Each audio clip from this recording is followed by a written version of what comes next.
Welcome in, welcome in. Let's go ahead and get it started.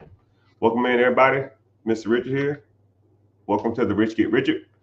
This is a live podcast, webinar, Q&A, whatever adjective you want to use to describe this. But what we sit here and we do is we talk about different types of money, different types of ways to make money, different ways to get ahead, and we focus on things that you are doing and you feel like you're doing them right, but in actuality, you're doing them way wrong. So I like you to know that, you know, there are people out here who genuinely want to help people because my main objective is because I've already made enough money in my lifetime to satisfy everything I want to do for the rest of my life, right? I'm almost in coast mode. And once you have a certain skill or you're actually decent at something, you should want to give back and teach and educate others. And that's why we're here. That's why I'm here. You know, I talk for free. I educate for free. Sometimes if you want to get into some consultation stuff and some deeper dive stuff, if you want me to audit your taxes, if you want to work on a business structure or work on real estate structure, sometimes when I do stuff like that, I might charge a premium or something like that. But just the Q&A just on here, social media pretty much costs most people or none of y'all. They don't cost anything to be here. So someone said, I'm so tired. I feel you, sir, or ma'am. I don't know if you're a guy or girl. But we have all been there. We've all struggled. We've all had adversity in our lives. The only difference between successful people struggling and adversity and poor people or middle class people is that when they struggle for a reason and they struggle with a purpose. So I'm gonna kind of break that down a little bit too. So let's think about that. You struggle. I have struggled. The only difference is that when I struggled with an objective. I struggled with a purpose. I've struggled with a goal. I've struggled with the anticipation of being somewhere better. If you are going through your life and you're just doing the day-to-day stuff and you're paying your bills and you're going to work and you're dealing with family stuff or you're dealing with, going to the gym, you're doing all that stuff, but what's your grand scheme? What's your main objective? What are you doing as the big picture? And a lot of people can't even answer that. If I asked you, what do you want to do with your life? And people say stuff like this. I'm not even making this up. I can't even exaggerate some of this stuff. I want to get money. I want to get money. What do you want to do with your life? I want to get money. I want to be paid. Like I want to be rich. Like I don't know what that means, right? And if I can't define it and other people can't define it, then more than likely you can't define it. Like I said, struggle with an objective. What is your objective? If you're going to go to work every day and you're going to live check to check and you're going to deal with people that you freaking hate, you're going to deal with a boss you freaking hate. Why? Why are you doing this? It's because society told you to do this? Because you want to do this? You want to go to work? You want to wake up at 5 o'clock in the morning? You want to deal with traffic? You want to damn talk to somebody that you freaking hate, at your job that smells weird, or somebody that gets on your nerves, or a know-it-all, or a boss that don't do shit. That's what you want to do. That's your choice. And a lot of people are going to say, well, I do it because I have to. I mean, you don't have to do anything. Do whatever you want. You don't have to be here now. You can leave. You can just stroll up and go to the next person. It doesn't make a difference. Your life has choices, regardless if you think so or not. And just like whenever you get that income coming in from your job, what you pay and how much you pay is a choice. If you live check to check, that is a choice. You can choose to live below your means. You can choose to not eat as much, eat out as much. You can choose not to have a $800 car payment. You can choose not to have a BMW. You can choose to have a Honda, right? You need a BMW. You need an SUV. You need a car payment. You need Netflix. You need to eat out. You need to go to the club. You need to take a vacation. You need to go out of town. You need new clothes. You need new shoes. You know,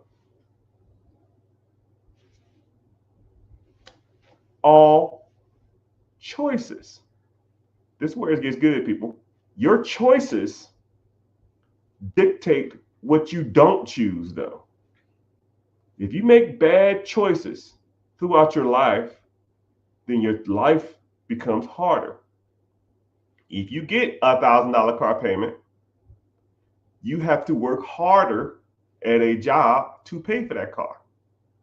If you decide to have kids out of wedlock, which I'm not knocking people with kids, you know, if you choose that life, don't be mad if your baby mama or your baby daddy want to put you on child support. Don't be mad if your baby daddy don't want to help out. That was the choice that you made. Now you got to live with your choices, right? But you can correct or fix bad choices in your life. But that in itself is a choice. You got to choose to do better, make better financial decisions. And one of them is investing on any level, right? How much money are you investing every month? This is a choice. You don't have to invest, but people who don't invest their money a year from now, 2 years from now, 5 years from now, more than likely are going to be doing the same shit they're doing today. Think about what you were doing 5 years ago. Think about what you were doing this time last year. If it's the same thing you were doing now, you're messing up. If you've made no progression in life, you need to change something. And a lot of people don't even know if they're making progression or not. So everybody here, a quick, easy challenge. Get you a piece of paper or a pen, or even get your note out on your phone. Set a calendar reminder for this day 1 year from now. And in the reminder, I want you to put how much money you have in the savings, how much you have in checking, how much you have in investing, how much, if you have a home, everything financial. And then also put your credit scores. Okay? Put your credit scores with your savings, checking, put it into it. Or you can even do this too. You can even write it down on a piece of paper. Take a picture of it, send that on a calendar of that picture 1 year from now. And after 1 year's time, you look at that and then look at what you got now. If they're even remotely close, you are failing. If 1 year's time has passed and you're doing the same shit you're doing right now, you are failing in life. Life is about progression. Life is about starting at a point and working your way up. Your point in your life is not to be stagnant. The Creator did not create you to be the same person you are every year for the rest of your life. You know, it just doesn't. What's the point of life if you're not progressing in it or thriving in it? The Creator, whatever you believe in, wants you to have more. There's an abundance of money out here. The government prints out money every day. Billions of dollars are printed. Billions. Look at what I'm saying. Think about what I'm saying to you. There's billions of dollars being created. Now, money is not going to be just destroyed. They take the money and they throw it into the system. And now it's your job to go out there and get it. It's going somewhere. When you go to bed tonight and you wake up tomorrow, $1 billion will be printed.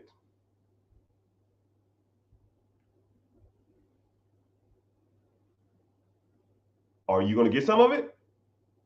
Or are you going to be content with the money you got? You know, somebody on here keeps talking about like OnlyFans and robbery. Hey, brother, you need guidance.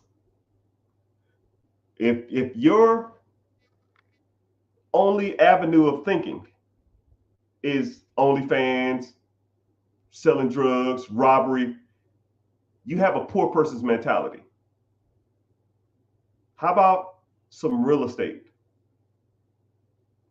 How about using the bank's money to go buy Airbnbs? How about using the bank's money to buy cars and put them on Turo? How about buying an existing business? How about a Dunkin' Donuts? You talk about drugs. What about buying a pharmacy? Let's do that. Let's buy a pharmacy. And every time we service somebody, we get $3 or $10 or $100. Let's do that. Or even a nightclub. Thank you. Use that brain for more in the hat rack. What about a nightclub? Like you want a strip club? You want to talk about drug dealers and robbing and stuff? Cool, I get it. What about a nightclub? You think the person who owns that nightclub out here spending their money on Hellcats, Gucci, Louis? Hell no. He see the people that come in the damn club spending $500 to $1,000 on liquor that he bought from up the street for $30. He or she probably don't even drink. I want you to think about that. He or she probably don't even drink. And y'all throwing y'all money, spending money on alcohol, making it rain, thinking y'all the coolest thing in the world, while he's taking that money back to his community. He's probably not a black dude, probably some Middle Eastern or Asian dude or a white dude. Because those are the kind of guys who owns the nightclubs, who owns the strip club, who owns the exotic clubs. Those are those type of people, man. They take that money and then they invest it. And then that investment money makes them more money. And they pulling up in the Maseratis, the Lambos, whatever they want, while y'all spending all y'all money in the club trying to impress people that you'll never see again in your life. Think about the last time you went to the club. How many people you still remember from there? None. So why the fuck am I spending all my money trying to make it rain? Why am I spending $500 to $1,000 on a bottle service? Y'all got the game messed up, people. Y'all looking at this shit way wrong. And like someone said, yeah, rich people hang out with a lot of rich people, and a lot of rich people don't even look like they're rich. Like this is a limited edition hat. This is like a $70 hat. This is a $12,000 watch. This is a $500 titanium black platinum ring. Do I need a flashy ass necklace? You know how crispy I look? You know how crispy I look with a damn Jesus piece right now with all this black on? But it brings me no value. It makes me no money. I could give a damn about that. And y'all got to learn the difference between sugar and shit. You got to learn the difference between assets and junk. That brings me no value. This watch is 14 years old and it's worth every penny I paid for it 14 years ago, or however long I got it ago, maybe like 10 years ago. It's worth the same amount of money, you know? But You guys have to get out of that workers mentality, people.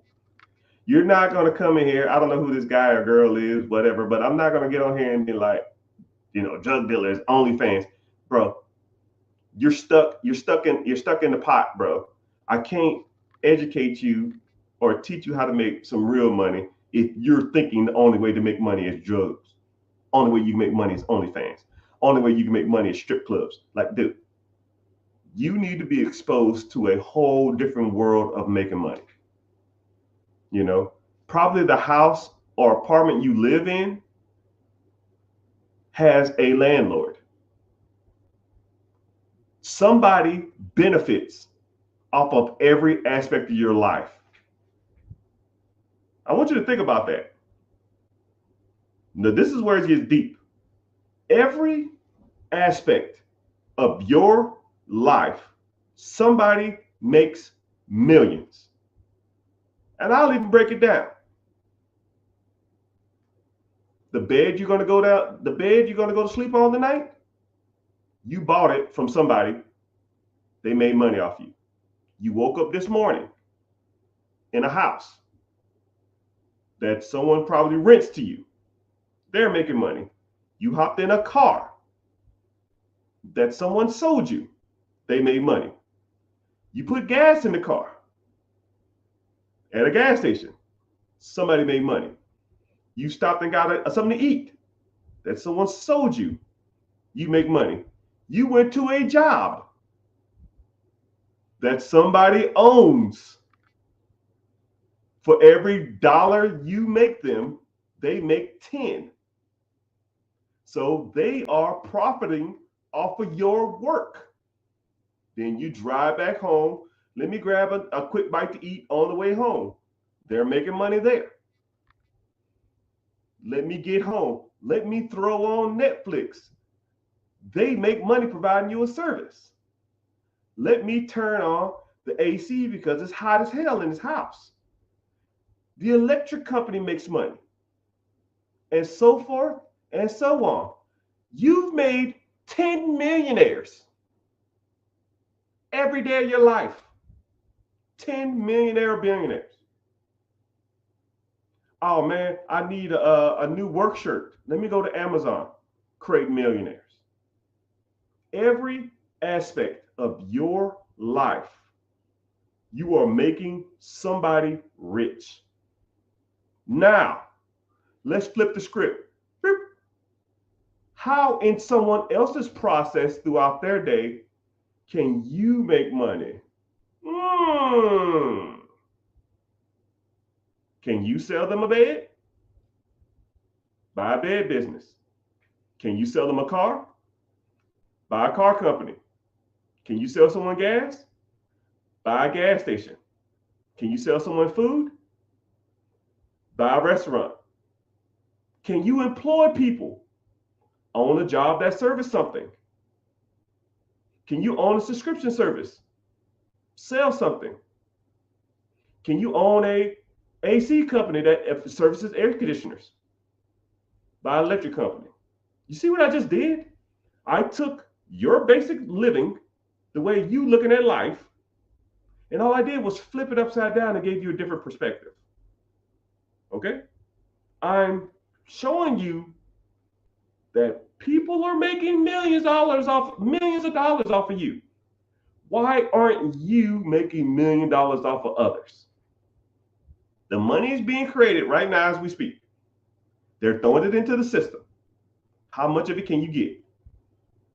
If the answer is none, unless you're at a job, sir or ma'am, you are fucking up. Point, period, blank. If you went to sleep and you woke up with the same amount of money in your account, you shouldn't have took your ass to bed.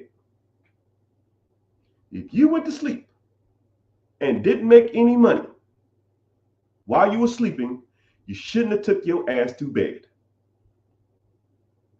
When I was struggling and broke, I was sleeping 2-3 hours a day. I was sleeping in my car on my lunch break because I was so tired. Now I sleep 12 hours a day.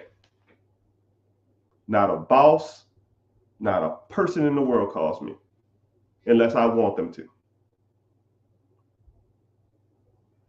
Pick your struggle, people.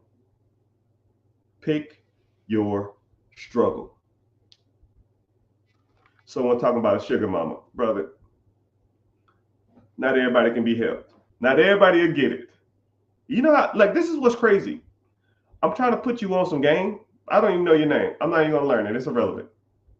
I'm trying to tell you what you need to do, but yet you're talking about guns, robbing, OnlyFans, sugar mama. I can appreciate you being here, but it's like I'm talking to myself with some people, man. And some people won't get it, right? Being successful and being rich ain't for everybody. They don't call it the 1% for no reason. Because if everybody could do it, then everybody would do it. If it could be done amongst the masses, then the masses would do it. But it takes hard work. You can't be lazy, and it's not for the faint of heart. And it's not going to happen for everybody. It's not. You just got to choose to think better. And this is what's crazy too. How often do you get to associate or ask a multimillionaire anything you want to about money? And the time that you do get to talk to this individual, you're talking about OnlyFans and sugar mamas. It's crazy. Crazy to think about it like that.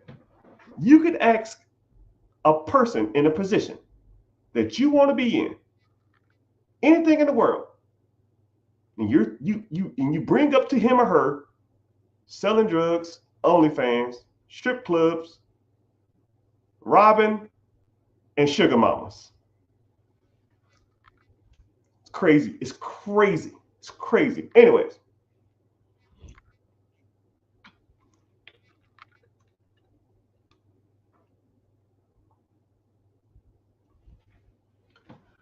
Welcome in. I just got to talking about general stuff. Hope gave y'all some motivation. Hope y'all find value in this type of stuff.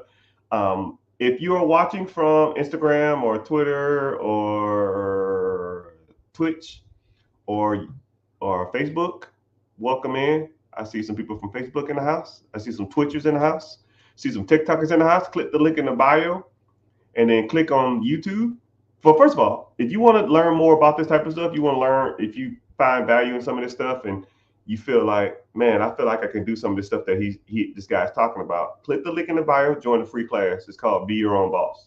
And also too, if you want to watch this from YouTube, they pay me to be here. Everybody else don't pay me to be here. All right. So go to YouTube, type in The Rich Get Richer. You'll see the live, click on it. If you want to follow from there, that's fine. If you don't, just watch from there and it's fine. Actually, I see your questions. I see your questions first when you comment on YouTube. So it's a lot easier for me to get to y'all questions. But let's get to some Q&A, because that's how we do it here, right? How do I feel about a Dairy Queen or a Grills or Dairy Queen and Grills? Yeah, they're franchises. They could be. It depends on, like I tell you something. Okay, they're not bad. It's just, if I'm gonna do a Dairy Queen or something like that, there's a couple of other things that I would lean towards before I do a Dairy Queen. When you think of like restaurants or you think of fast food, Dairy Queen never comes to mind. You know, I can name 10 fast food restaurants off the top of my head, and Dairy Queen wouldn't even be one, right? Taco Bell, McDonald's, Burger King, Wendy's, Chipotle, Chick-fil-A. I mean, you see how like Dairy Queen doesn't come to mind? So why would I want to invest in a Dairy Queen? Because Dairy Queen is like to me, it's like a third or fourth tier type of establishment.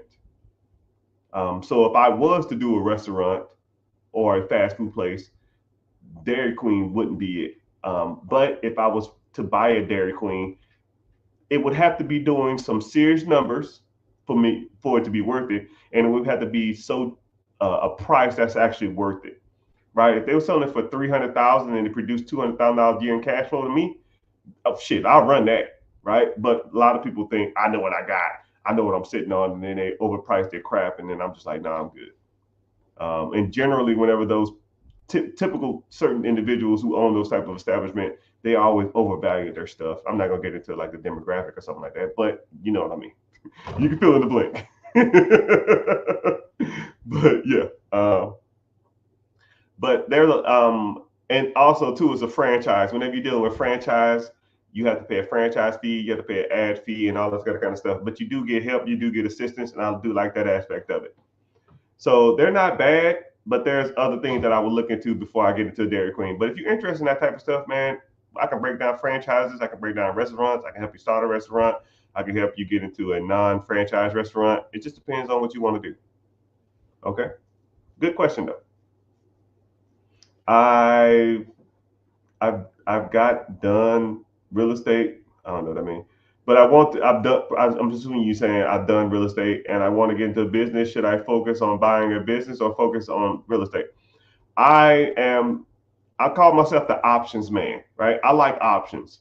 So if you have a certain amount of money or you have money that you want to devote towards something, figure out the easiest way to deploy that money and or the most cost effective way. If it's cheaper or easier to get into 5 or 6 homes with like $50,000 than it is to find a business in your area that you like, then go that route. But if you found something that you're interested in business wise and the business is producing the kind of money and cash flow you want, then go that route, right? But I like to look at what's in my area, what type of business that I want to buy, and then I look at the real estate cost of return in certain sectors in certain areas. But that's a good question though. But everybody's different. Every state is different. You would have to look at what you kind of want to get into. And if you're doing good at real estate, just keep rolling with the real estate thing. And then one thing, I actually talk about that in my free webinar. Click the link in the bio, join the free class. I talk about if you wanted to get into real estate, the pros and cons of it. And if you want to get into buying a business, the pros and cons, because there are both. One has better tax ramifications, one has better cash flow, one has better depreciation, and the other one requires less down payment. So it just depends on you. How can I buy a house? I only have 1 year of tax returns from my company. Well, sir, if you wanted to buy a house, that's almost your 1 year tax return is kind of all you need if you know what you're doing. But there are programs out there to help individuals who want to buy a house. So you learn about the programs and you can kind of go from there, and or you learn about down payment assistance for these type of houses. And then, or you find somebody who has, you find loan programs to help people who only have a year worth of taxes. But even if your business only has 1 year of tax returns, you have 2 years of tax returns because you probably worked for an employee before. You can use those to fund your real estate deal.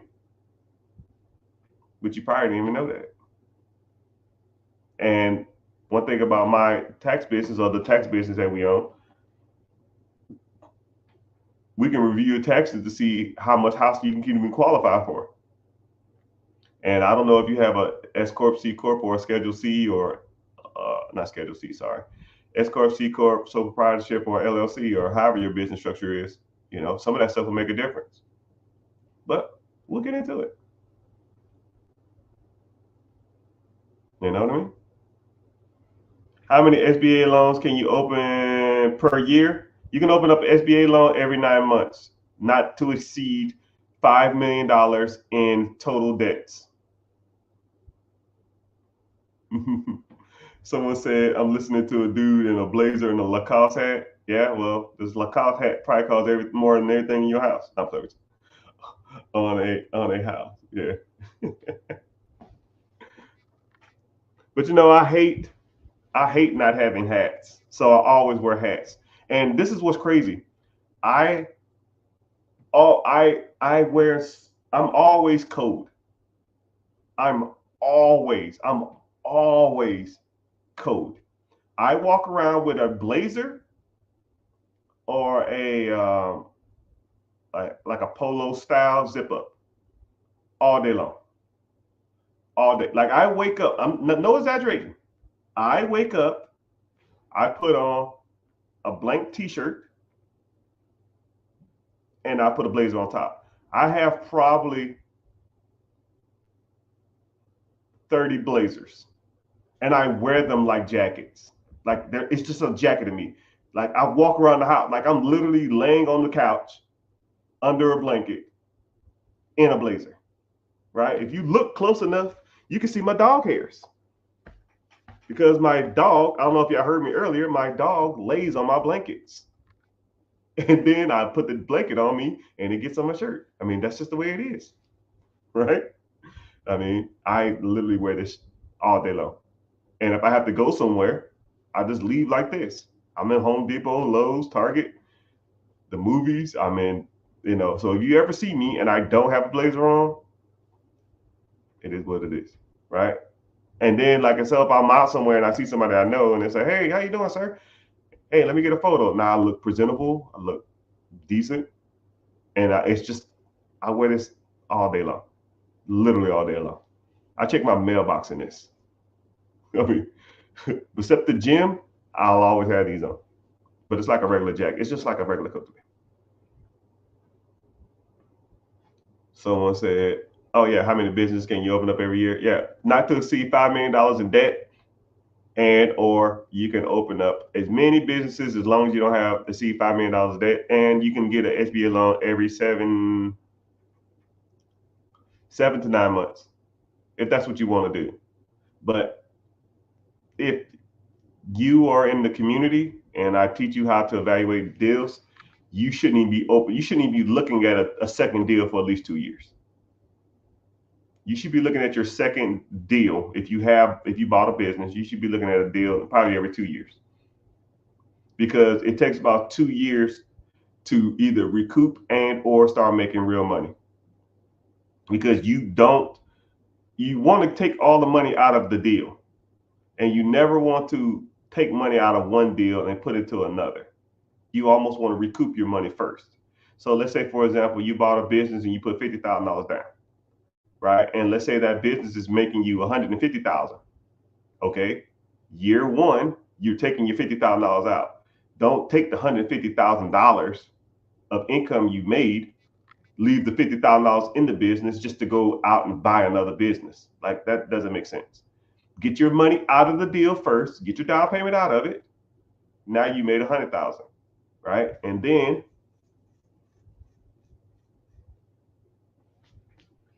you take the $100,000 and you pay off all debts associated with that business. Not like pay off the loan, any type of like existing debts that you have. That's not the SBA loan. And then if you want to, you invest the rest of it, and then you can start living on some of that money too. And then year two, you don't have to pay back the $50,000. Now you can save up $50,000 to put down on another business if you want to. But now you're in year two, close to, almost at the end of year two. That's how I would do it. That's how I try to teach people how to do it. But sir or man, what kind of business you got? How much you make? Because majority of all bills, majority of home loans are contingent upon your debt to income ratio. How much money did you make last month, or how much money you made last year? So if you ain't got enough to afford the house, it's almost irrelevant anyways.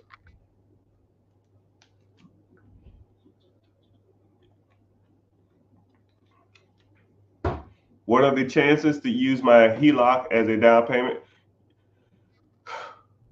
Okay, I'll tell you like this. The banks hate using debt to buy more debt. It like throws off their balance sheets. But your debt, your money. JG Wentworth. It's my money. I do what I want, right? If you want to, I've heard of people using SBA loans to buy houses, down payment on houses. I've heard of people using I've heard of people using HELOCs to fund houses, fund more real estate houses. I've heard people use it to fund their business. I heard people use HELOC to buy a business. They don't like it, but in the end of the day, who cares? It's your money. You do it the shit you want to, you know. But there's ways you can do it. That's why you need to learn, Mr. Sean. Yeah, someone said when you're rich, you can wear what you want. Yeah, pretty much. Not necessarily though. I'm gonna kind of give y'all a look while y'all thinking of the next questions or while y'all thinking about whatever y'all thinking about, what questions y'all want to ask. I'm gonna kind of put y'all onto a different perspective. Especially when it comes to the minority community, man, it really bothers me when I talk about stuff like this. The minority community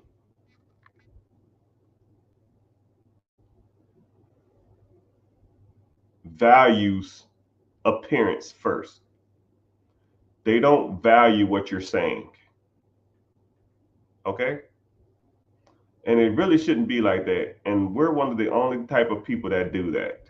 So if let's say I didn't have a blazer on, let's just say I had a regular t-shirt on and the t-shirt was kind of dingy. Let's say the t-shirt had paint stains on it all over because I was painting a house or something like that.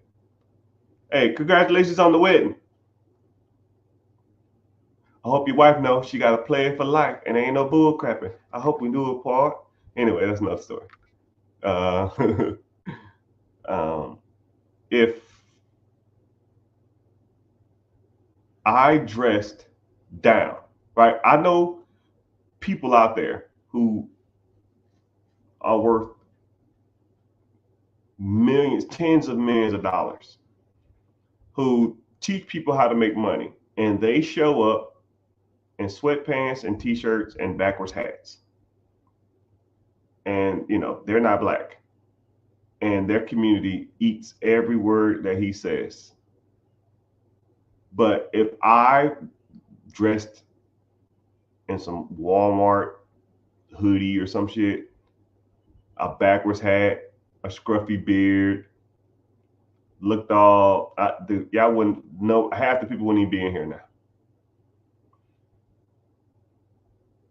It's almost like I have to get through a layer or a barrier of looks with certain people before people even acknowledge who I am.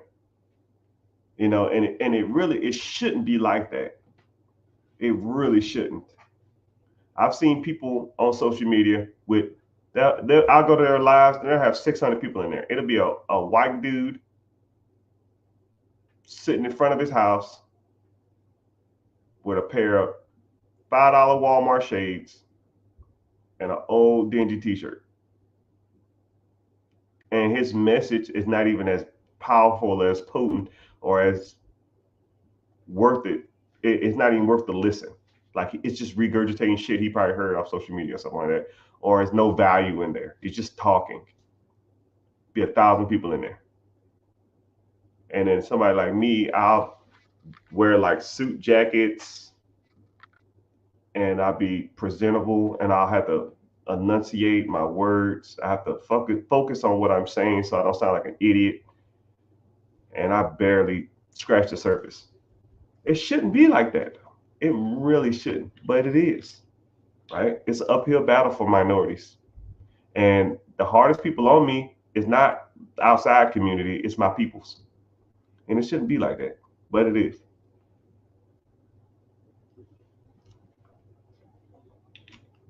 I get more hate from my community than any other outside community. And the bad part about it is all I want to do is try to educate as many people as possible. But some people don't want to hear it. Some people's processing and some people's systems can't even process the fact that there are genuine people out there. People always think that people want a handout. People always think that people trying to get over on them. People always think that I'm coming from a position of trying to hurt you. Like, not everything in the world is a money grab. Not everything in the world is a place of I'm better than you, right? And it's kind of sad, like I said, I get on here all the time and I talk to anybody and everybody who got a question about finances, right? And I'll answer you specifically, right? I'll meet people that just get on here and talk vaguely. I can sit on here and talk about mindset all day if I wanted to. I can sit on here and talk about motivational. I can do that for 3 hours if I wanted to, but that doesn't help you. There are a lot of content creators out here, and all they do is do motivational. And I'm not gonna say any names. If you want to put them in the chat, that's fine. And I'll say yes or no or something like that. But you ever heard some of these people talk? You gotta have it. You gotta want it. You gotta have the dog in the fight. Who's gonna carry the boat? You gotta want it. What the fuck does that mean? How the hell does that help me? Okay, cool, I want it. How is that helping me? Motivation is only 10% of the battle. Yes, I do understand you need to have a proper mindset, but after that, what's next? What do I need to focus on? Do I need to focus on credit? Do I need to focus on investing? Do I need to focus on real estate? Do I need to focus on businesses? Do I need to start a business? Do I need to buy a business? What type of investments do I need? Do I need life insurance? Do I need a UIL? Do I need crypto? Because any fool can come up here and talk for 5 hours about passion and dreams and goal setting, but that shit doesn't help, right? And there's a lot of people out there that's all they talk about. If you sit back and really analyze, get a piece of paper out and a pad and a paper and write down everything that's applicable to your life. Write down everything that you could implement in your life. Ooh, this guy says go do this at the credit bureau. Ooh, this guy says go to this bank and ask for this kind of money. Ooh, this guy says look into these different types of investments because they pay the best dividend and best interest. You won't, because they don't talk about that shit. It's just all mindset, mentality, bullshit. But hey, what do I know? What do I know? I'm just waiting for y'all to ask me some questions now. Let's get to it. Someone said, how much does it cost to open an LLC? Depending on your state. Go to your Secretary of State, and or for you would go to your LLC setup, click the link in there, and then put in your state. Boom. See, that's practical. That's applicable. That's tangible gain. Any of y'all can go do that. Search Secretary of State, LLC setup for your state. Fill out the form. Wow. Boom. Rocket science, right? Rocket science. We're talking about rocket science. Is there value in tiny homes? I have 5 homes on a lot. Is that considered commercial? Okay, you asked 2 questions at once. Is there value in tiny homes? There's value in anything. 1, 2, if you are renting them for more than you're paying for them, then yes, there's value. If you bought a tiny home for $50,000, will it be worth $500,000 10 years from now? Probably not. You're probably going to be a tiny home is almost going to be worth the value of what you paid for it. Actually, probably be worth a little less. A tiny home is almost considered to me like a trailer or a mobile home. Mobile homes really don't have that much value. Mobile homes are worth the land that they're on. So if you have land and the mobile home, you got something. If you have a tiny home sitting on a lot, then you ain't got nothing, right? You just have the tiny home with a lot of the mobile home, and it's only worth what someone's willing to pay for you. You know, $5,000, $10,000, and then they got to pay a $500, $1,000 lot fee. So the lot with mobile homes on it is commercial. Mobile home lots are considered commercial lots, depending on how many homes are on there too. If it's considered one resident, you're getting like technical jargon now. but I don't know the significance. I don't know the relevancy. Maybe for funding or financing. I don't know. 4 homes that are considered one resident is because it's financed at a residential cost. 5 homes, mobile homes or tiny homes, is a commercial community. Unless all the tiny homes had one shared address, it's you're getting into some weird area if you wanted to get into it, right?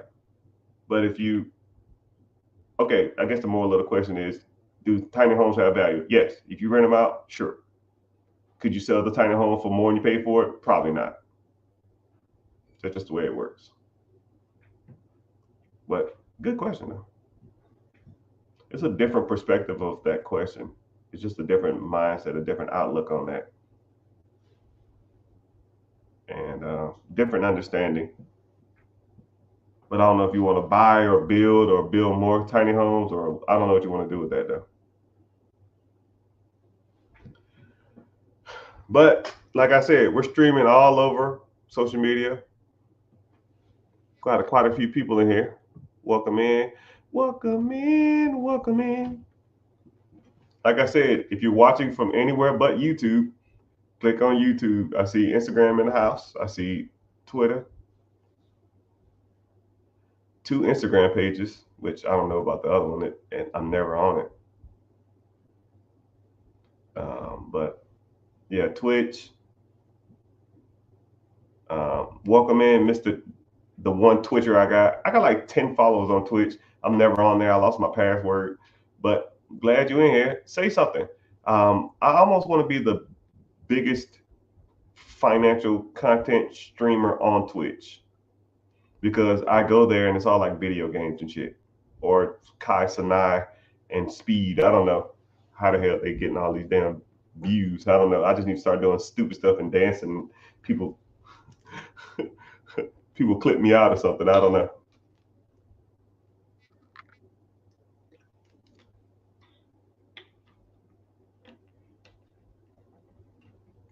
But welcome in. I appreciate you being here.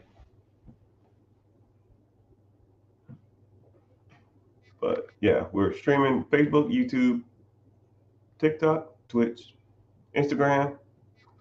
We all in the house. We are all in the house. Speaking of commercial, since we're talking about commercial loans, since y'all being all shy, I guess we'll talk about real estate. So if you wanted to get into real estate, someone asked another real estate question on Instagram too. If you wanted to get into real estate, you got to understand the difference between commercial loans and residential. Commercial loan means that you are buying or apartment complex or a warehouse. An apartment complex is considered an apartment if it has 5 units or more. So if you're buying 6 units, 5 units, 12 units, 100 units, 1,000 units, it is considered a commercial property or an apartment. If you are buying 4 units or more, you have a fourplex, duplex, quadplex, single family home, it is considered a residential. Okay. Residential funding is easier than commercial. So what that means is it's easier to buy 4 units than it is to buy 5 units. So if you had 4 units, which is now 12 units, it's easier to buy them 4 at a time than it is to buy 112. It's a little cheaper too. You can get, if you lived in a unit, you can buy, if you lived in one of the units, you can buy 4 units with 0 down, especially if you're a veteran. If you're a veteran, you can buy 4 units with 0 down. If you're just an individual, you can do an FHA loan. You can put 3.5% down. Let's say 4 units are $200,000. $200,000, and that's $7,000. 3.5% of 200,000 is $7,000. You're gonna finance the 193, and let's say your payment on 193 is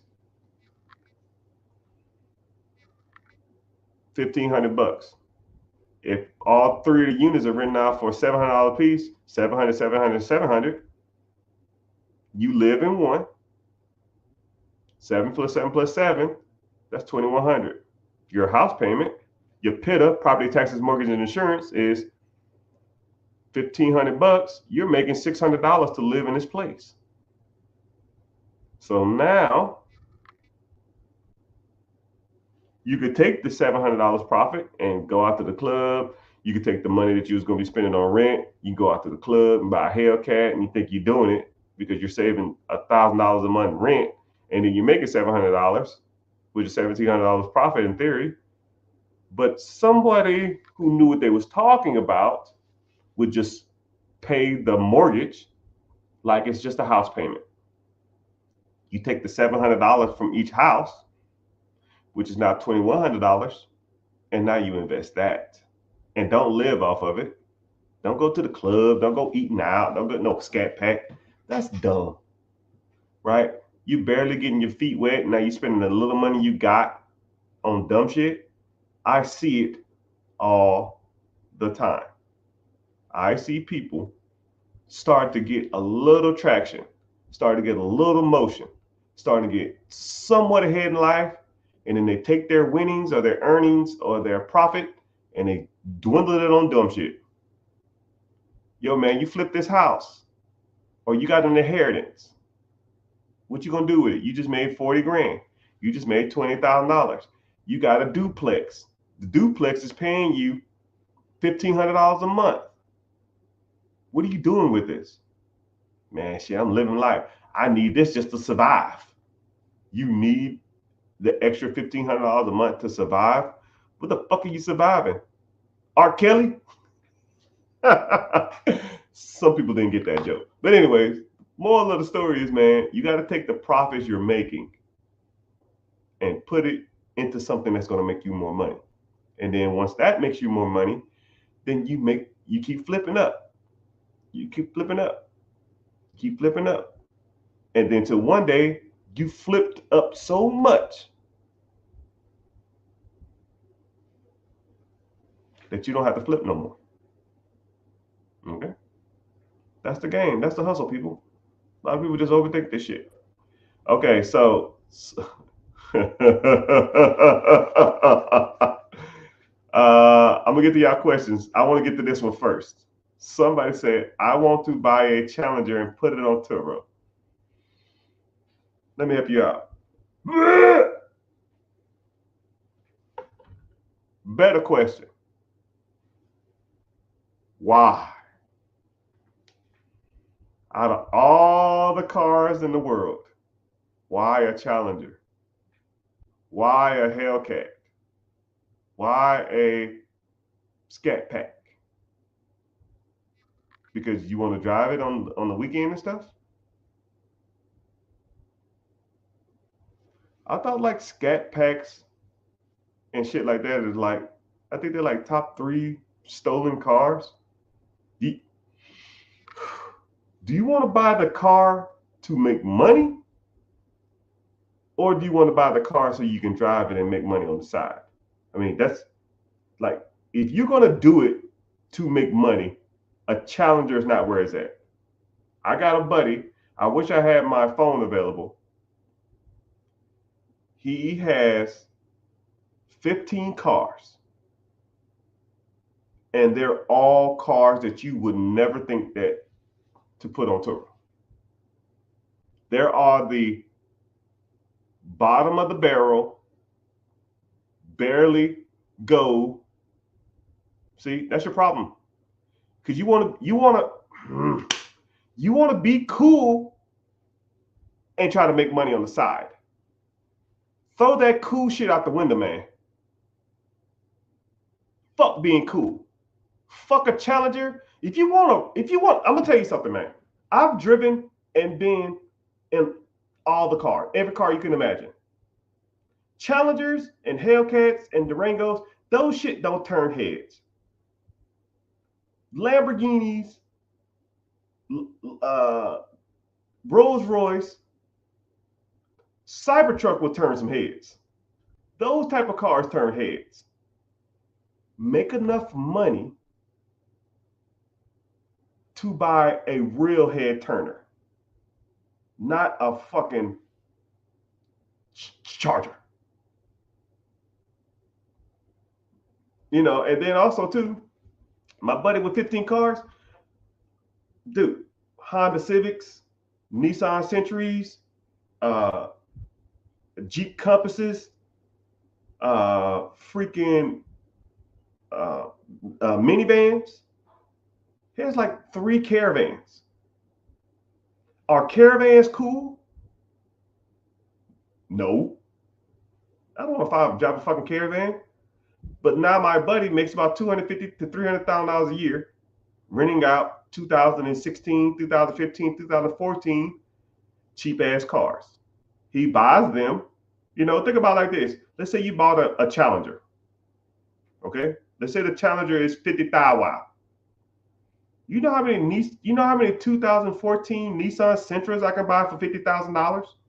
Let's say you have the Hellcat. Your payment is $1,000. Okay, $50,000. Let's do this. $50,000 cash. You bought a Challenger, Hellcat, or whatever the fuck them shits are. You rent it out for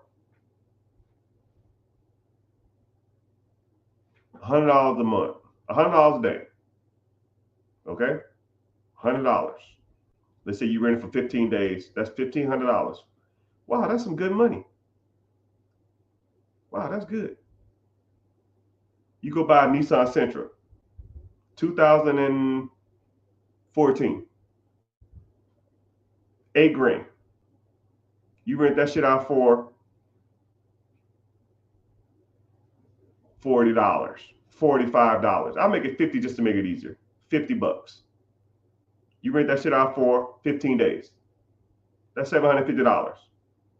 You buy a Dodge Caravan for $9,000. 80,000, 90,000 miles, 2014. You rent that out for $50. Now you're at $100. So you spent $16,000 to make the same amount of money that you would make on a Hellcat for $50,000. Stop me when I'm wrong. Anybody? It's damn near 100 y'all ain't. Stop me when I'm wrong. Now I can go buy a little Honda Civic. I can buy a Honda Accord. I can buy a Honda Pilot. I can buy another Caravan. And I bought 5 cars with this. I bought 6 cars with this $50,000. And now I have a fleet of cars.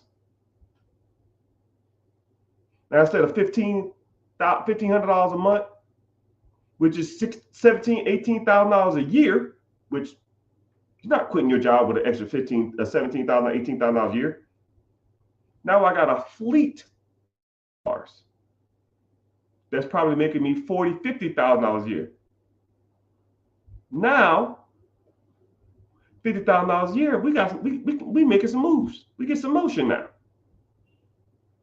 But if you just want to go out and buy a Hellcat just to be cool, be my guest, sir. Be my guest. And then it is the top 3 stolen cars. A lot of people ain't out here stealing no damn Honda Pilots. People ain't stealing no damn Caravans. People ain't stealing no damn Nissan Sentras. They fucking stealing them Hellcats. And then you rent it out 3 months from now. Some damn idiot named Pookie. You rent it to some 19-year-old. He doing donuts in the damn middle of the street. Because I see it on Instagram all the time. And now he done balled out your tires. And now you try to sue his ass. But he used a damn credit card with no money on it. Now you got to sue his ass. Now you got to replace $500 tires.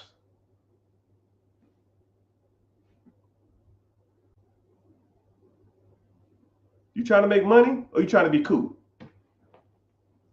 You trying to be rich or you trying to be the coolest guy on the block? You want to be the guy that says, yo, man, I pulled up on them fools in that new Challenger. I was cool as fuck. Or you want to let the guy that let your money speak for itself? Yo, man, when last time you seen old boy? I don't know, man, but every time I see him on social media, he talking about buying a new car for his fleet.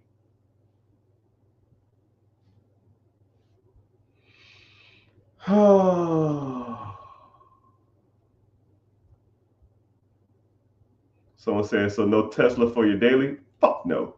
I'll drive that damn minivan every damn where. But people don't understand struggle. People don't understand delayed gratification. You know, people don't. I mean, I was worth millions, and I had a 2009 Toyota Prius, man, that was had paint stains on it. And that shit got like 60 miles to the gallon. And I drove that shit everywhere. I would go to real estate closings where I netted 6 figures. And the people would see me pull up in the Prius or pull up in the Honda Fit, or people would see me pull up in my old Nissan 4x2. Listen, 1989. No, I think it was 1990. 1990 Nissan hardbody pickup truck. It had no bed. The bed was rusted. I threw a piece of wood plank back there, but I had to replace it every 6 months because it rotted. It was 3 different colors, and it drifted when I went over 60 miles an hour. I had one seatbelt. When me and my wife rode in it, my girlfriend at the time, I gave her the seatbelt because if I crashed, I was out. One seatbelt. I would go do $100,000, $1 million deals in that pickup truck. And people like, yo, I know you can afford a better truck. Why don't you buy a newer car? I said, well, kiss my ass because I'm trying to be rich. Because one day, now, I can sit and talk about how I did it instead of going out here buying Hellcats and Challengers and bullshit with my money. But people don't believe in delayed gratification.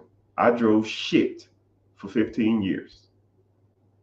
Right? Well, actually, I won't even say 15 years. It was about my first 3 years, I was balling. I started making money. Club, Louis, Gucci, Rolex, Escalades, Tahoes, Audis, Lexus, Mercedes. I bought all that shit. Rolls Royce, bought it all up. And I was just like, why? Why? Why am I spending the money that I struggled so hard to get to impress other motherfuckers who could give a damn about me? Yo, I see you too, sir. You have to start looking at the big picture and some of this stuff, man. You have to start looking at your purpose. What's the whole point of this, man? Purpose. Why are you doing it? Why are you working every day? Why are you going and waking up at 5 a.m. to go deal with some ass clown who don't know half as much as you? That one employee, one coworker who's annoying as hell. Or deal with traffic for an hour and a half. And y'all talk about a commute. When I was in the military, my commute was 45 minutes to work. And I see you, B. 45 minutes to work, an hour home. And every time I made that commute, I told myself, I will never work for anyone else again. Never work for anyone else again. That commute in itself burned in my mind. Let alone when I got to work and I'm dealing with bullshit all day that didn't progress me in my life or make me any more money. The commute itself, I would ride. I would get in my car and I would turn off the music, turn off my cell phone. One with my thoughts, telling myself there's not an amount of money that someone will give me for me to have to commute and deal with bullshit I don't care about ever. You could offer me $1 million a year salary and I'll tell you to fuck off. You couldn't do it. I could not. I cannot. I will not do that again.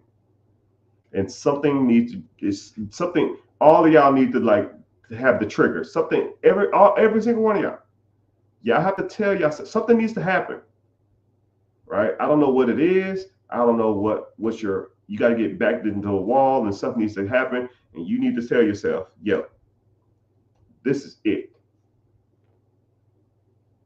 I am done with this shit. I cannot do this no more.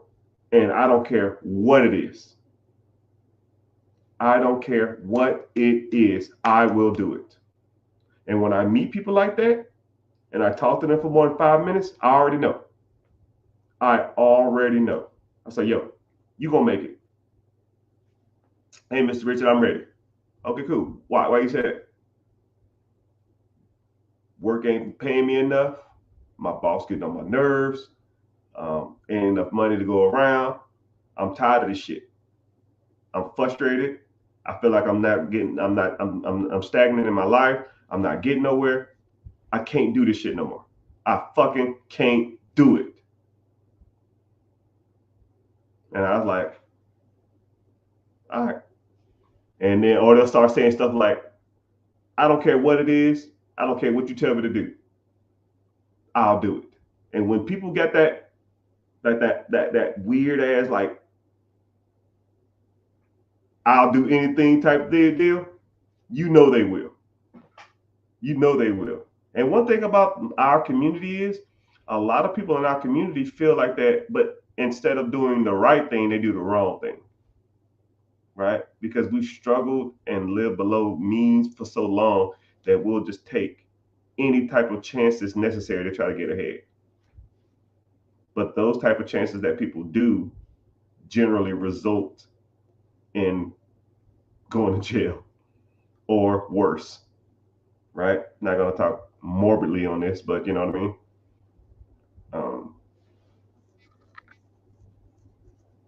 But I ain't gonna say I can respect it, but I can also kind of not necessarily appreciate it, but I can see the drive. You know, people against their back is against the wall and they want a way out, right? They're just choosing the wrong avenue. And then this is what's so crazy is that sometimes when I get people in the community, or I get a one-on-one, or I get a consultation with people, the more comfortable they are, the harder it is for me to get them to do something, because people associate a little comfort with success, or they get comfortable and they don't want to do anything to progress because they think that that's the answer, or they feel like, oh man, I've struggled for so long and I'm kind of getting ahead and I don't want to go back to struggling again. But majority of money progression doesn't work like that. Money progression typically goes up. It generally or rarely goes down if you know what you're doing. So, and then the bad part about it is, say if you took everything you got and you had to start over again, right? If you have the necessary skills, the attitude, and the mental fortitude to get ahead, you can do it again. You can take all the money I have now and start me over, and I'll be right back on top. 6 months. Right back. Because I already know what I'm doing. Same thing. You just got to learn it. Someone said, at least you got to enjoy the nice cars for a bit. Nothing wrong with that. Yeah. But it's not even enjoyable. Like you have a nice car. Think about the car you got now. Like, does it make you feel better about yourself when you drive your car? Like who cares? That should get me from A to B. I don't care. I don't care. You shouldn't care either, but people do. I don't know why. Someone said, if I have $20,000, should I save? I have $20,000 saved. What do you think I should do? Real estate or businesses? I think you should click the link in the bio and join the free class, because I talk about different ways to buy businesses. I talk about different ways to buy real estate, and I talk about the pros and cons in them. Come to the free class. It's Wednesday, 9 p.m. EST. And I don't sell you information or anything like that. So if you want to come learn more, do that. And if y'all watching from YouTube, I appreciate it. Got a decent amount of people in here. Go to YouTube and watch from there. Go to YouTube, type in the Rich Get Richer, and start watching from there. It's the same feed. It just pays me to be there if you're there. All right, so let's get to the question. Someone said, "Is an event hall commercial?" Yes. Do you live in an event hall? Yes, event halls are commercial. Uh, Someone said, "What is the most common mistake that you see when someone is buying a business?" Uh, first, first things first is the amount of money it makes. I, for sure, I associate and deal with a lot of business brokers. So a real estate broker sells real estate. Wow, crazy concept, right? A business broker sells businesses. I know a few business brokers who will say, "Hey, man, I know you help people buy businesses, or I know you buy businesses too. I have some here. If you're interested in any of them, let me know." Okay. I mean, I probably get an email like that 5 times a day. I probably look at 50 businesses a day, just screwing off or something like that. And I'll look at some of these, and I'll let's say if it's $1 million business and it's producing like to the owner $75,000 a year, and I'll say, "Bro, this ain't shit. There's no way in hell that anybody should buy this. This number is horrible." And then after about 2 months, 3 months, they say, "Yo, Miss Rich, I got a new list. I got some new businesses on there. Let me know if you're interested in one." All right, whatever. I don't give a fuck. I'll look at the list and I'll see that same deal. They'll say pending. And I'll say, "How the fuck is this pending? This $1 million business shouldn't be selling no more than $250,000 max." And I know they didn't come up their number that much, but people are, what's the proper terminology? People are blinded by the beauty of the business. Oh my goodness. People don't want to hear this. People don't want to hear this. People would rather have a business that's beautiful, that doesn't make any money, than a business that's ugly, that makes a shit ton of money. Say that again. I'm not telling you this because this is something I just make up. This is what I see all the time. People love the idea of a business more so than they love the ideal of making money. Like think about like a Gucci handbag or a Louis Vuitton handbag. People love the idea of Gucci or Louis or Hermes bags more so than the practicality of those bags. Now, if I went to Walmart and got a bag, that Walmart bag, if it was 100% leather, would probably last just as long. And I paid $100 for it. Would last just as long as a $3,000 Chanel bag, just as long, if not longer. But people are in love with the idea that a Chanel bag makes them feel than about the price that's associated with the Chanel bag. Okay?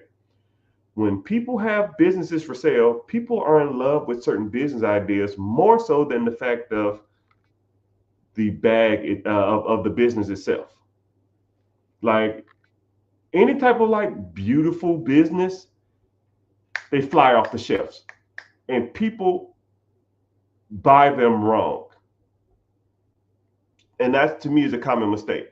So things like, so if y'all want to just give me a comment and tell me what y'all feel or what y'all think, industries that are like beautiful or people that are like, man, that seems like it'd be so cool.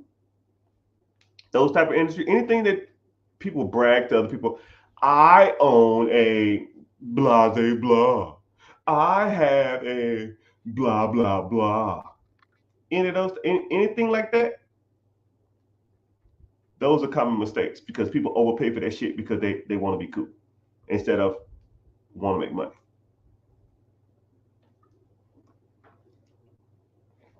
Things like a Dunkin' Donuts, hell, a coffee shop. I own this little cute coffee shop down the street. I own a clothing boutique. I own a McDonald's. McDonald's is one of the worst franchises to own. They don't make shit. You know who make money at McDonald's? McDonald's, motherfucker. The McDonald family make money off of McDonald's. You probably getting 4 or 5% returns on that shit, right? You get a fat percentage because say if it produces $1 million, if it produces $1 million, you get 5%, that's 50 grand. But that's shit. People just in love with the idea of a McDonald's. Laundromats, car washes. People love those industries. And a lot of times people know that people love those industries, so they throw their damn business out there at some ridiculous rate. Yeah, I got a laundromat. It's $1 million. How much does it make? It makes 80 grand a year. What the fuck? So I gotta have this damn thing for 9 years if I get my money out of it? You nuts.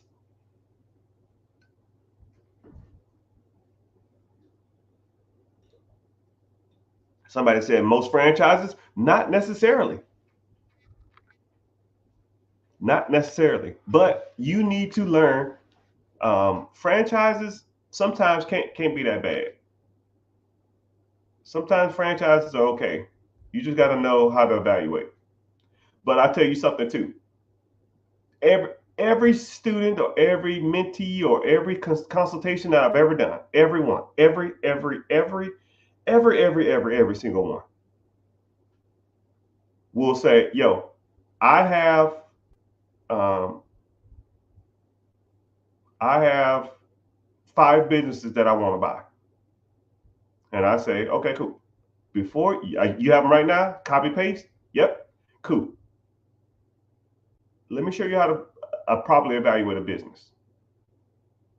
And I show them numbers wise why some things are good and some things are not, why this makes sense, why this doesn't.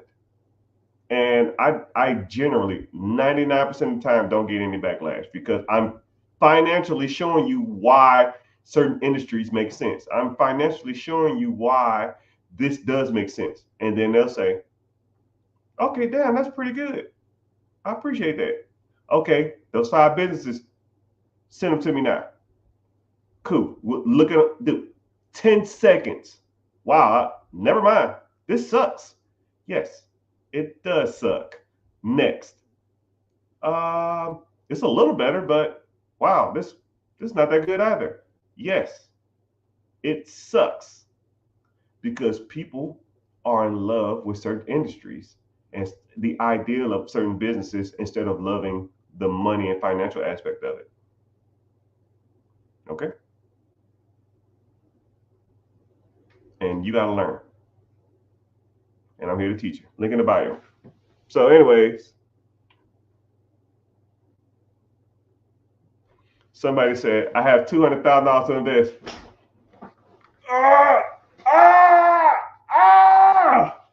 What I'm about to say, people, anybody who know me, anybody who know me,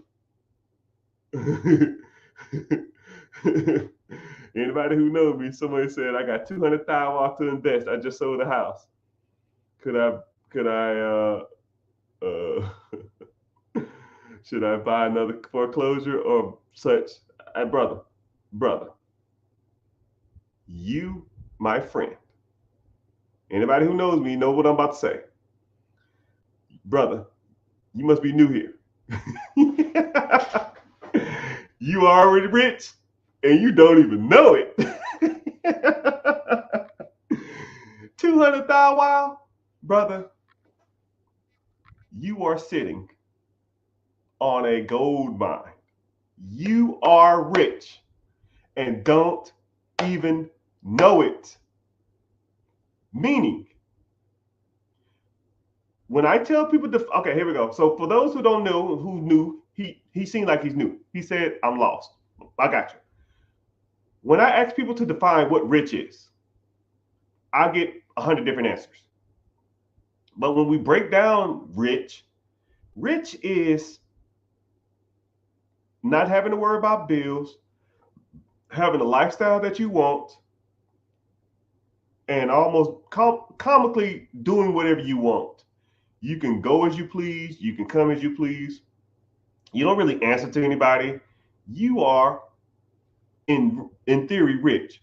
So let's break down rich as it pertains to a physical number, because it is what it is. A lot of people think like $1 million or 500,000, 200,000, or $100,000 is rich. No. You're thinking about it simplistically. I need $1 million. You're a dummy. Don't do that. $1 million does not make you rich. Making money that you have to do little to no work for, that covers all your expenses, in theory, makes you rich. If your total bills every month is $10,000 and you own a business or a real estate or a process or something, a side hustle, whatever, that makes you $20,000 a year. Meaning that you can not work, not do shit, and have an abundance left of money at the end of the month. You are financially free, my friend. You, in theory, are rich. You're rich on time now. You're rich on time. Time is the game. Your objective is to not spend your time working for other people. Once you break that cycle, then you can spend all the rest of your time making more money. Think about it like this. You work 8 hours a day, maybe 9 if you have a lunch, hour commute there, hour commute back home, right? That's 11 hours, including an hour to get ready to work. You work 12 hours a day, 5 days a week. Now, let's say if I gave you one of those days back, but for those 12 hours, all you have to do is focus on making money. Would you start making more money? Yes, because you're devoted 12 hours a day. Now, let's flip that. I'm going to give you 2 days. So 24 hours, 12 days on Monday, 12 hours on Friday, right? Saturday, Sunday, you do what the hell you want. Saturday, Monday, and Friday, you spend 12 of those hours, Monday and Friday, trying to make more money, buying side hustles, buying real estate, buying businesses, managing businesses, starting side hustles, freaking mowing lawns, flipping couches. Who cares? 12 hours a day, 2 days a week. Would you make more money? Yes, you would. 3 hours a day, or 3 days. Yes, you would. You'll make more money. 4 days. You work 1 day a week. Let's say Wednesday. Monday and Tuesday, Thursday and Friday, you have to spend 12 hours a day making money. You would default make more money because you're spending so much time devoted towards making money. You will automatically, just in theory, start making more money because you're going to start associating. You have the time and the resources that you can devote to it. That's the objective, people. You need to get your time back. You're sitting on 200,000. I'll even make this super easy. Let's say you did $200,000. Let's say you put, hypothetical situation, 20% down on a business, which businesses don't even 20% down. But let's say you put 20% down on a business. $200,000 is $1 million company. Let's say the $1 million company is doing 40% margins, which they're out there. 40% margins, that's $400,000 a year. That's $35,000 a month. After the first year of owning this company that you bought existing, you have made $400,000. You put $200,000 down, meaning you still profit $200,000. $200,000 is somewhere in the range of $17,000 a month. If you can use an extra $16,000 a month, put a boom emoji in the chat. If you could quit your job with $16,000 extra a month, put a 1 in the chat. So you have $200,000. You bought a business for $1 million. The business makes you $400,000. You paid yourself back your $200,000. So in theory, you risk nothing. You already got your money out of the deal. So if it goes bankrupt, who gives a fuck? You already got your money out of the deal. You still profited $200,000, which is about $16,000 a month, right? And that's the first year. Let's take the second year. Year 2. Let's say you didn't make $400,000 that year. Let's say you made $350,000. Yeah, sales went down. Who cares? $350,000. Do you have to pay back the $200,000 you put? No, you've already paid yourself back. So that $350,000 a year is all profit. So now you pay yourself as a manager in your business. You just pay yourself a simple $100,000 of the profit, just so you can sit your ass at home and not work. You still have $250,000 left.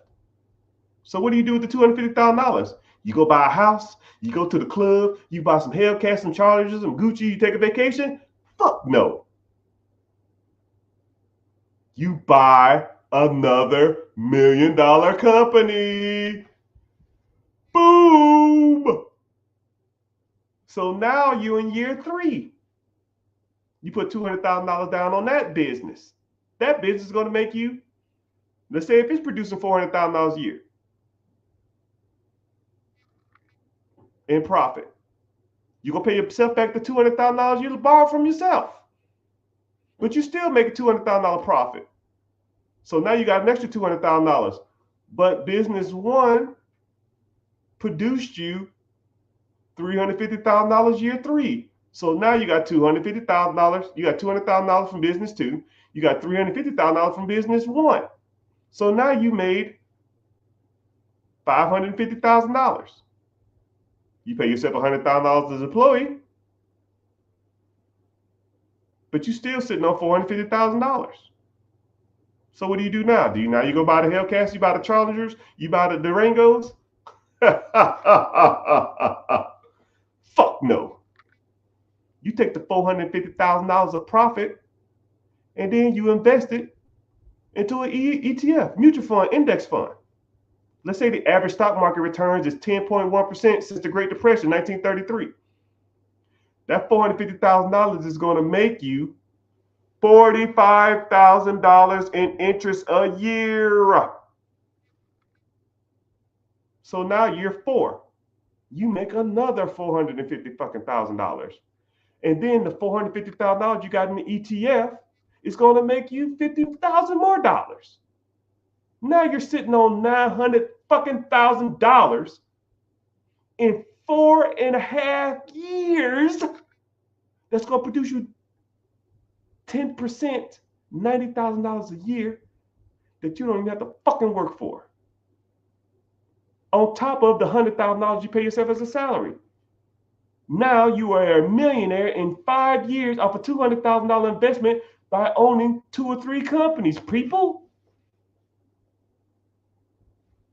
So when I say to you, you are already rich and don't even know it, I'm not talking to hear my fucking self, because I've done it. That's why we're here. I'm trying to school y'all. But hey, I can lead the horse to water, but I can't make him drink it. Say word. Say word. For those who are new here, when I say word, y'all put word in the comment section. Say word. Word. Word.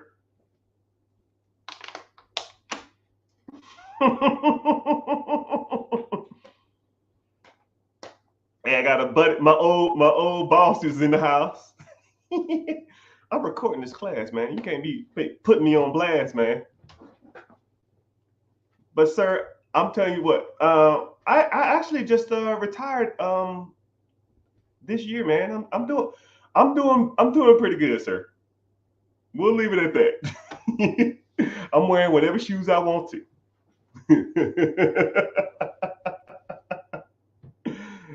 I hope all is well, man. I hope you're doing good. You still down in good old South Kakalaki? Hope you're doing great, man. You know, I knew you would. Hey, man, I was cheap as hell. Drive that old ass pickup truck. Hey, remember me and you used to talk about we used to talk about buying them old school trucks, trying them cheap ass trucks in India and sent them over here. We still need to do that. Them little Tata tutus or whatever the hell they was called.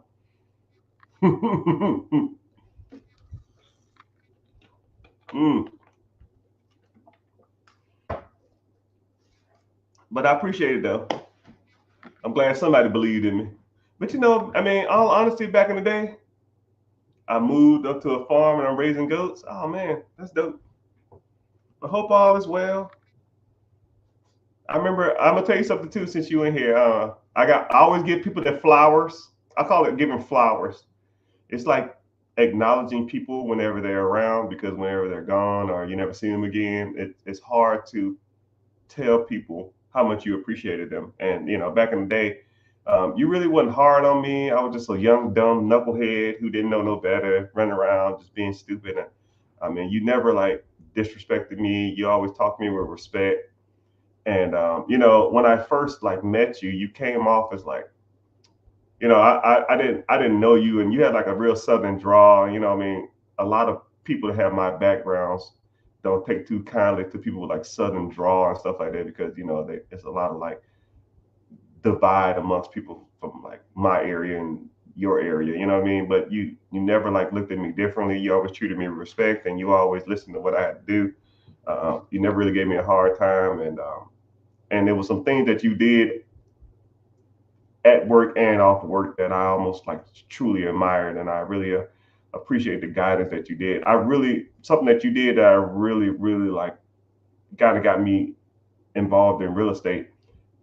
Is that you had like a carport at that one house you had, and I think you built like a garage or something around your carport, and then it's something that I was asking you about it. I don't know if you remember that. I'm sure you do remember that fucking building that damn carport or building that garage. And I said to you, I said, "Oh man, you putting this money in this house. Now you can sell it and make more money." And then you said, "Nah, man, I'm just keep this and I'm gonna keep this house forever. I'm gonna live here forever." And then and then you said something like, "Yo, man, I only spent like 6 or 7 grand, but I increased the value of this home by like 25,000." And you know, when I'm just a young dumb kid, and I'm thinking to myself, "Man, damn, this dude he pretty much forced appreciation of his house." There's not a lot of things that you can just put money into, and then it pretty much double or triple the value of something. And it almost got me thinking about just a different perspective on just like real estate. I was living in the little maintenance trailer with Stroll and Prentice and Eli and Douglas, if you remember him. And it just gave me a different perspective. And then I was like, "Yo, man, I gotta own my own home." I think who else owned a home? You, Chance, and I want to say, I think Metz or Catterton bought a house too. And I was like, "How the hell they buying houses, man? I could buy a house too." And that kind of got me starting my real estate journey. I don't know if you paid 74 and sold it for 220, and you live in it, so you didn't have to pay capital gains tax. You got the fat check. But yeah, man, I really appreciate you as a role model, almost like a bigger brother figure. And you know, I never told you thank you for everything, but I really appreciate you for giving me some guidance and wisdom and being hard enough on me to not like discourage me, but hard enough to where I can get the objective of what you want to accomplish. But I thank you for that, sir. All right, enough of that. But I don't know if you know, Mr. Sir. I don't like to say this is recording, so I don't like to say like specific people's names and stuff. But yeah, I don't know if you know now, but your boy caked up. I got over 100 properties, 2 apartment complexes, and own like 8 different businesses. I enjoyed your humor, yeah. Now I just sit around all day and play around on the internet. It is what it is, though, man. I retired a couple years back. My supervisor asked me did I want to go for master, and I said, "Nah, I'm good. I don't need the money. I just want to be done. I want assurance. That's why I'm here. I'm just doing my time, right? Living in Florida now, even though it kind of sucks here with the storms and stuff, but I'm doing good. Healthy as an ox. No major military injuries like everybody. Knee problems, shoulder problems, back problems. My knees hurt a little bit, but disability wise, well, I'm off the. It's all good, sir. But thank you for being here. I'm about to get off in a sec. I got stuff to do. It ain't this. But yeah, preguntas, questions. Oh yeah, sorry, Mr. Sir. Take care. Stay in touch. Yeah, you need anything, man? You let me know. I'm not milking no goats though. I made a small fortune in that small town, man. I back in the day, man, I was buying houses in the hood. I think you retired by the time I started getting into it. I think you was out of there. But I started buying houses in the hood for 20, 30, $40,000, and I was them shit's making me about $1,000, $1,200, $1,500 a month now. Cut that check.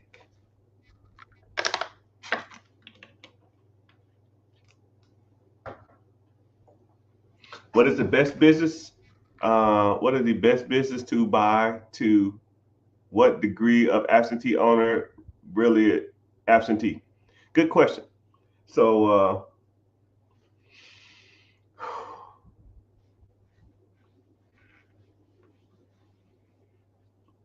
whenever you have, I want you to think about where you work and how often do you ever see the owner? Because contrary to your belief and contrary to your understanding of money, somebody owns that process.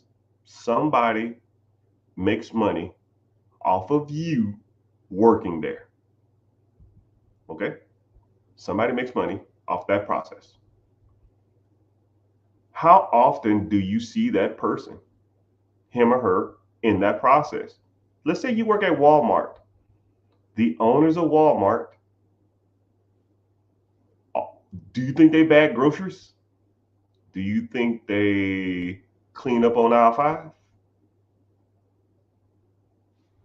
No, they own the process that makes money. And the same thing can be said with a lot of businesses. Think about your local Chipotle. How often do you see the manager there or the owner? You don't see the owner because the owner hires managers, and you have multiple levels of management. You have a GM, then you have assistant manager, then you have shift managers, and then you might have a team lead, and then you have associates or employees. That hierarchy or structure is pretty much prevalent in all different types of businesses and avenues. You know, it's everywhere. And think about your role at your job. You probably are an associate, you might be a team lead, you might be a shift lead, you might be an assistant manager, or you might be a general manager. But the owner doesn't need to be there. The owner controls the process. Sometimes owners can be there. You have owner operators. And sometimes they're semi-absentee. Sometimes they come in on the weekend. Sometimes they might show up on a Friday. Sometimes they might show up on a Monday, do inventory. Sometimes they might do the bookkeeping. Sometimes they might just walk around and see if the damn place ain't fell apart. Sometimes they're just completely absentee. It's the manager's job to tell the owner what faults or what problems is going on in the business. And if you have a good dynamic with your managers, then your managers will tell you everything you need to do. You don't have to be there. You can Skype or FaceTime with a manager. Hey, we open at 9. It's 7:30. You're already there. Walk me through the building and let's just tell me what's going on. Yeah, we got a leaky faucet here. Okay, cool. Did you call anybody to come out and look at it? No, I will though. Cool. Add it to your list. Right? That's the manager's job. Ensure that that building is running flawlessly. And then the manager's job is to ensure that that business is running flawlessly. And then the manager's job is to ensure that that business is making money.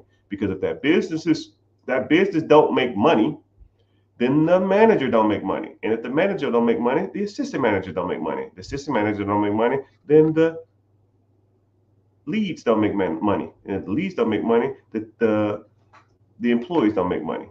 And then everybody loses their job. I lose my investment, you lose your job. But the bad part about it is when I lose that business, I'm not broke. When you lose your job, then you got to find another job. So you do your job right, and I'll do my job. I'll pay the bills, and you make me money. And when I make you money, I'll pay you a paycheck. It's a great dynamic. It's a great exchange. You do a service, I pay your bills. You want work-life balance? I don't want none of that. I want money. You want to get off at 12 and go to your kid's recital? Cool. That's fine. Right? I'll work 24 hours a day and make millions. I don't need the balance. I want the money. Some people want the balance. Some people want the money. Now I have both. Well, better than most. Somebody asked, how do you get started buying businesses? You got to learn, my guy. Link in the bio. Go to the link in the bio. It should be a Stan Store link, or it should be my website, therich.getricher.com. It's going to be one thing to click on. It's going to say, be your own boss. And if you're interested in credit, business funding, investing, real estate, Section 8, Sub 2, lease options, you're interested in that stuff. Buying businesses, scaling your business, evaluating businesses, Turo, whatever you want to talk about, we'll talk about. Click the link in the bio, join a free class, and then we'll go from there. Especially Mr. 200 Thou Wow, you need some help. 200 beans, bro? You rich and don't even know it. And then the bad part about it, Mr. 200 Thou Wow, if you're still in here, comment if you're still in here, Mr. 200 Thou Wow. If you don't even have to put $200,000 down. We could put $200,000 in a brokerage account, an investment account, and then you can take a loan out against the investment account, and then use the investment to fund your business deals. So in theory, you're not even risking any of your money. It's nasty work out there, bro. It's nasty, man. Shit done got serious. Man, the shit done got serious.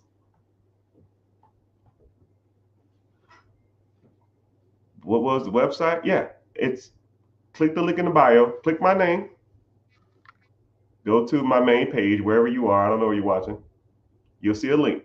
Click the link, and it'll say be your own boss. It'll say a sign that says be your own boss. Click that. And then just go from there. Man, shit done got. What you laughing at, man? Shit done got serious.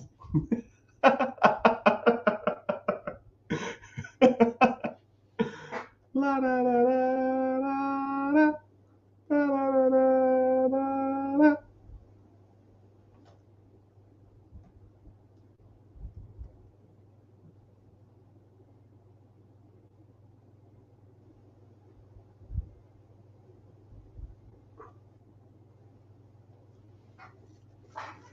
Man, shit done got serious. All right, couple more questions, and I got to get off here.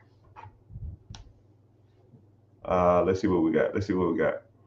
When building wealth, do you recommend starting off building credit? Yeah, but that's a good question. That's a great question. Whenever you're talking about building wealth or building your finances, um, I have a technique that I like to call the 4 pillars. I'm in the process of writing a book on this, so I'm gonna kind of break it down a little bit now, and then whenever you get a chance, you ever see the book for sale, buy the book. If you want to be successful, you have to either master or be able to scale these 4 aspects of your life when it comes to finances and money. If you get all 4 of these down, you're good. Okay? All 4 of these. 1, credit. Personal credit, business credit. Not going to harp on it too much. You have to master your credit. Right? I have, and I'll even show you, I'll even say them, and then I'll show you, I'll say how I did it. Personal credit, 760 credit score. Business credit, I have millions of dollars in business funding. Millions of dollars in business funding. Right? Millions of dollars in business funding. So business credit wise, and these the big boys.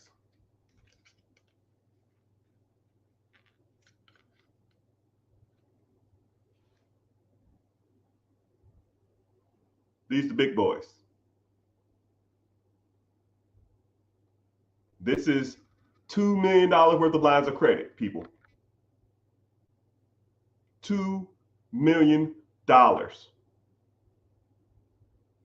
Now, I'm asking you a serious question.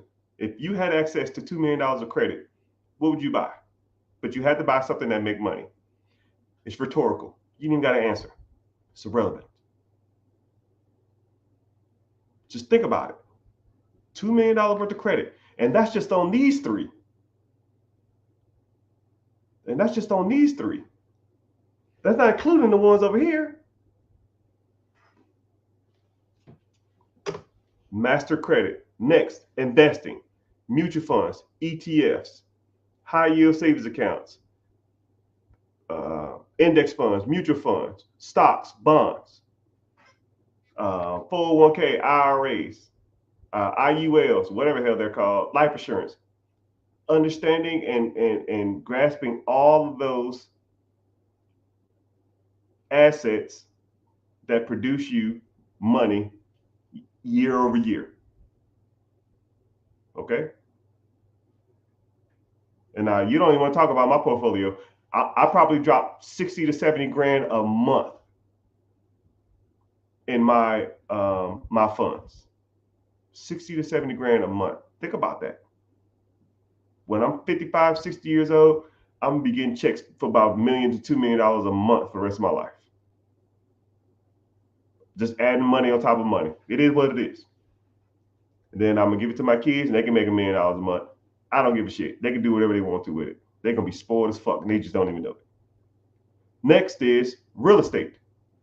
Owning your own home, buying rental properties, multifamily, apartments, commercial, syndication, wholesaling, bird dogging, Section 8, mastering all forms of real estate. That's pillar 3.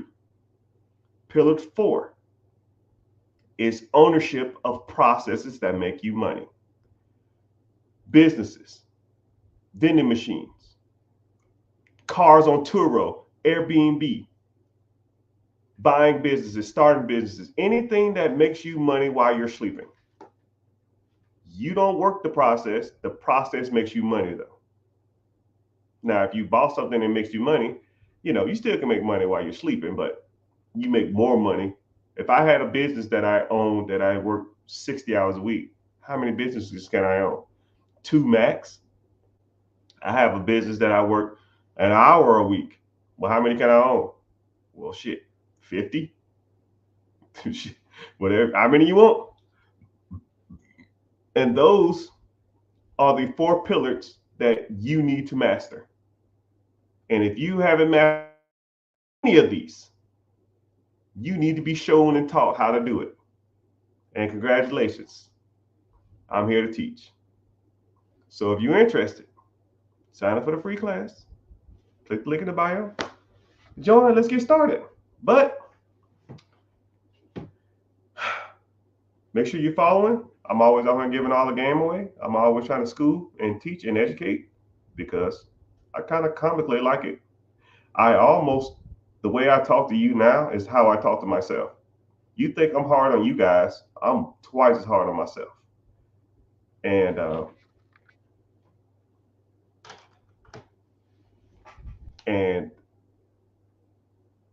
you need to be shown and pushed, and you need to learn different perspectives on your finances.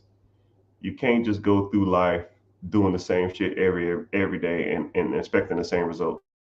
You will not get ahead. You will be stagnant in your life, and you won't achieve what I feel that is achievable for anybody. You just got to put in the work, and you got to do what it takes to get there. But anyways, hope you found value in this. If you did, at least follow. That's free, right? You want to sign up for something, that's fine. If you don't want to sign up, that's cool too. No sweat off my back. I got money before this. I got money after this. It don't make me no difference. If you want to change your life trajectory, let's get to it.